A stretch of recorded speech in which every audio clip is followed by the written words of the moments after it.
Yo everybody, what's going on? This is Keegan from Kman Reviews. If you enjoyed this review, make sure you hit that like and the subscribe button. And if you have any opinions at all that you would like to share, make sure to leave them down in the comment section. Rina Sawayama, Hold the Girl. Rina Sawayama is a Japanese-born English singer-songwriter, someone who has quickly become a favorite of mine in the world of pop music. My first listen to her was her debut album Sawayama, which I still think is one of the best albums released that year. Phenomenal record. Link to my thoughts will be in the corner if you're curious to check those out. But now Rina is back with her sophomore album Hold the Girl. I approached this record with a little bit of skepticism though. I saw a lot of people bashing the singles and the hype for this record quickly fell from grace. I hadn't heard a single track prior to this review, so I went in completely blind. But rambling aside, let's not waste any more time and let's just dive in. What are my thoughts on Hold the Girl? Let's find out as I review it track by track. We will start with the singles, with there being 5 of them. The first being This Hell, which I kind of get why people were worried hearing the single. It's probably one of the most safe pop songs Rina's ever released, which y'all no doubt know my love for pop music, so I can't complain about this song. It's got such an exuberant dance floor ready beat, punchy snare with Rina delivering a fantastic and captivating performance. It is such a fun tune, especially with these uplifting lyrics about embracing community and togetherness in a world that seems hellish. I get the complaints, but I can't hate this track if I tried. The second single, Catch Me in the Air, follows suit from the lead-off single. This one not as fiery, but has a blissful pop aura with a solid percussion, gorgeous synth, and the electric guitar foundation strumming away in the background. Rina yet again delivers a great vocal performance. Her falsettos on the chorus are fantastic, but the mixing here is questionable. I didn't quite catch it on first listen, but it feels very obstructed, compressed, and kind of cloudy. I can definitely see this being a huge issue for some people who are overly sensitive to poor mixes. Thankfully, I'm not, so it doesn't affect me too much, but there's your warning if you decide to listen to the album. Mixing aside, I think the track is still good. The third single and the title track, Hold the Girl, is probably the first track where I understood the skeptics of this record. It's pretty eh. There are still a few elements of this track that I like, such as the lyrical content, which shows Rina diving into her confidence and ultimately becoming a better version of herself. The instrumental reflects this. There's some bouncy, uplifting piano and some intense, soaring string work. It feels like a very triumphant song. Where the track really suffers, though, is in its lackluster chorus and drop-like refrain. Just feels really flat with its bass and doesn't go anywhere. Makes for a disappointing climax to a song that should have been a home run knowing Rina's reputation. Kind of a shame. The fourth single, Phantom, is a powerful, mostly acoustic track, and this sure brought it up after the title track for me. It's got a more laid-back vibe, the simple guitar strumming is effective when paired with the pounding percussion and more orchestral accoutrements, and the soaring guitar solo on the back end is glorious. I love Rina's delivery on this track. Feels very honest and sincere as she sings about wanting to please other people by doing what they wanted, yet also trying to balance doing what she wants to do as well, with the Phantom in this track being her real self, and how she can't do this without it. Very nice track. And the fifth and final single, Hurricanes, which is way more of a rock song, but not in the same caliber as like X's from the Sawayama album, more like a pop rock or pop punk song, which would normally be tired by this point, but I can't get enough of this style, and this is a fun addition to that sound. The chorus especially blasts hard, but also revives the mixing issue as it's so compressed you can hardly make out any instrument aside from the percussion. Just comes off like a wall of drums. Not the worst mixing on this record, but it's not good.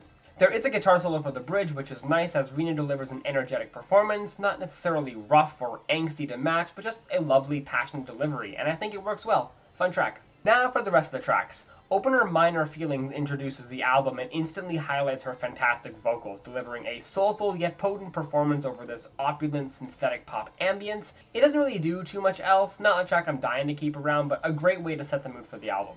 Forgiveness cools things off a little bit, giving us a gentle, mostly acoustic, soft cut, and it's another track I really like. The percussion in this one really hits with the rupturous pounds as this light strumming and twinkly synths flutter in the background, letting Rina's emotive singing take center stage. Thankfully, the mixing issue that was prevalent on most of the singles doesn't seem to be here. It's a clean, recognizable mix, and is probably one of the better cuts in that regard with these optimistic lyrics of hoping to eventually reach forgiveness, but it is a winding road.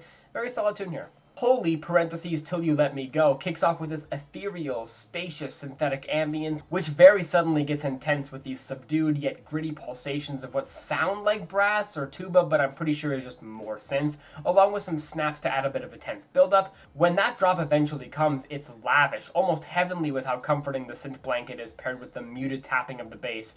Rina delivers another great performance. I think she blends in a bit too much to the instrumental, again, mixing issue, but it's not an ugly attribute. I also like the addition of the hissing snare for the following verses, giving some more texture to the beat. Yeah, just another fun track. Your Age finally shows the adventurous side of Rina that I know she could deliver, and it kicks off with this plucky string motif that almost sounds like a banjo, but then brings in this dirty, powerful electro-pop beat that almost has like an industrial edge to it with all the squealing and density. It is hands down the instrumental highlight of the album. Rina also has a bit more eclectic vocals here. While she does soar pleasantly on the chorus, the more metallic and hushed vocals for the verses are very satisfying and help to add to the vibe of the track. Yeah, a favorite of mine for sure. Imagining continues in this slightly more experimental direction of the record. It's still very firmly rooted in typical pop, but does have that signature Rina ingredient to make it stand out in the grand pop ethos of the early 2020s so far. It's almost got a bit of a hyper-pop groove with some blown-out bass pulses that add a bit of magnitude and the carefree trots of the hi-hat, along with Rina having a confident swagger in her voice. Such a fun tune, really like it. Frankenstein only solidifies just how backloaded the album is with another fun banger. It's such a high-octane track with riveting snare taps, staccato bass work, and a glitchy, unsteady atmosphere. Rina's vocals are extremely captivating over this beat, not incredibly oppressive or mind-blowing, but it didn't need to be as she sings these lyrics about being in some therapy session or maybe having some vulnerable conversation with another person about how she doesn't want to feel like a monster anymore. Again, another fun track. Send My Love to John changes things up with an acoustic guitar-driven ballad with strings, just mostly mellow plucking. It's very simple and very bare as well. It's the only ballad on the record too, and I'm sorry, but on at least an instrumental standpoint, this doesn't compare to Chosen Family. Sentimentally and lyrically, however, this is a pretty powerful track, with it being from the view of an immigrant mother who never accepted her queer son as it didn't align with her religious beliefs, and this song is her apology to him, which I've also read is apparently based off of a true story. I'm sure this song really resonates with a lot of LGBTQ listeners. I never had this situation happen to me personally, but I absolutely respect it. Great track. And finally, the closer, To Be Alive, is a soaring, triumphant track to end this journey of an album. I like the rattling, sporadic shaker and percussion giving the track a bit of a hyper-pop garnish, but without any of the bass. Rina counteracts that, however, with a gorgeous and emotive vocal performance, making for a dynamic track with motivational lyrics about finally feeling happiness for the first time in a long time.